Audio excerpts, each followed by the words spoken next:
Stori Cantre'r Gwaelod. Dyma brenin Gwyddno. This is Gwyddno the king. Mae Gwyddno yn byw mewn castell gyda'i wraig a'i blant. Gwyddno lives in a castle with his wife and children. Gwyddno ydy brenin Cantre'r Gwaelod. Gwyddno is Cantre'r Gwaelod's king. Mae Cantre'r Gwaelod wrth ymyl y môr, ac mae pawb yn Cantre'r Gwaelod ofn y môr. Cantre'r Gwaelod is next to the sea, and everyone who lives there is afraid of the sea. Felly, un diwrnod, mae Gwyddno yn adeiladu wal i stopio'r môr ddod mewn. So one day, Gwyddno decides to build a wall to stop the sea from coming in. Dyma'r giat. Mae pobl Cantre'r Gwaelod yn mynd a dod trwy'r giat. This is the gate. The people of Cantre'r Gwaelod come and go through this gate. A dyma Saesneg. Mae Saesneg yn ffrind i'r brenin. This is Saesneg. Saesneg is the king's friend. Mae Saesneg yn gofalu am y giat.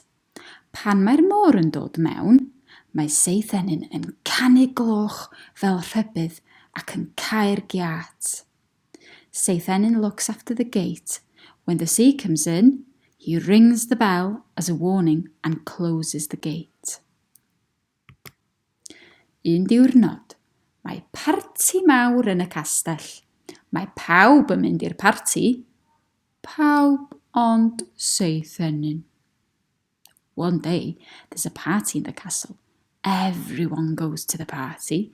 Everyone except for Saesneg. Mae Saesneg yn drist.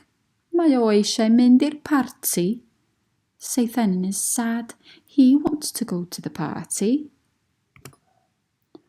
Ond mae'n disgyn i gysgu, but he falls asleep instead. A rwan mae hi'n wyntog. Mae hi'n bwrw glaw.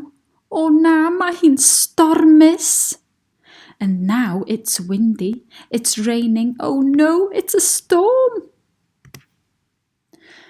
O na, mae Saesneg wedi gadael y giat ar agor.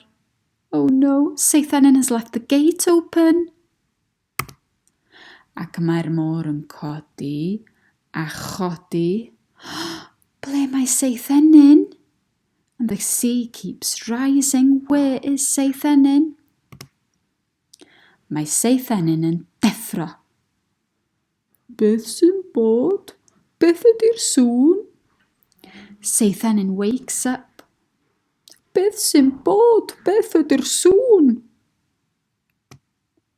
Mae pobl Cantre'r Gwaelod yn ofnus iawn. Mae rhai yn dianc.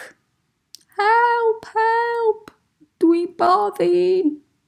The people of Cantre'r Gwaelod are very scared. Most of them escape. Ond mae Cantre'r Gwaelod i gyd o dan y môr. Mae'n rhy hwyr i ganu'r gloch.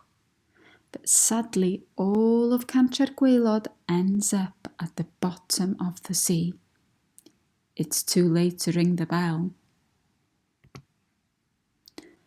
Heddiw, os ewch chi bai Ceredigion, mae pobl yn dweud y clywch chi y clychau yn dal i ganu o'r clogwyni. If you go to Ceredigion Bay today, people say you can still hear the bells ringing from the cliff tops. Diwedd.